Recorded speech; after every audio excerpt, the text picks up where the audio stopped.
தூதர் ஸல்லல்லாஹு அலைஹி வஸல்லம் சொன்னார்கள், இந்த வானங்கள் பூமிகளை இறைவன் படைப்பதற்கு முன்னதாக 50,000 ஆண்டுகளுக்கு முன்னதாகவே மனிதர்களின் விதியை இறைவன் எழுதிவிட்டான்.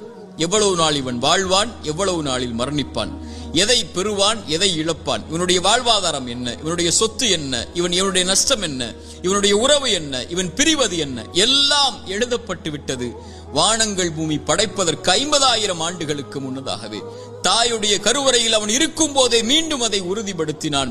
இறை தூதர் ஸல்லல்லாஹு அலைஹி வஸல்லம் சொன்னார்கள், நல்லா கேட்டுக்கோங்க, உள்ளத்தை தட்டி இந்த ஹதீஸை அந்த உள்ளத்துக்கு சொல்லிக் கொடுங்க. எந்த ஒரு உயிரும் இந்த உலகத்தில் இருந்து மரணிக்காது அதனுடைய வாழ்வாதாரத்தை முழுமையாக்காமல்.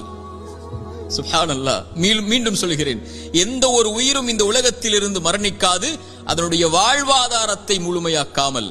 இவன் எதை பெறுவான், எதை இழப்பான், இவனுடைய சொத்து என்ன, இவனுடைய செல்வம் என்ன, ஒரு மனிதன் தன்னுடைய கடைசி சொட்டு தண்ணீரை அருந்தும் வரை, ஒரு மனிதன் தன்னுடைய சுவாச காற்றின் கடைசி மூச்சை இறைவன் எழுதியதின்படி சுவாசிக்கும் வரை மரணம் வராது.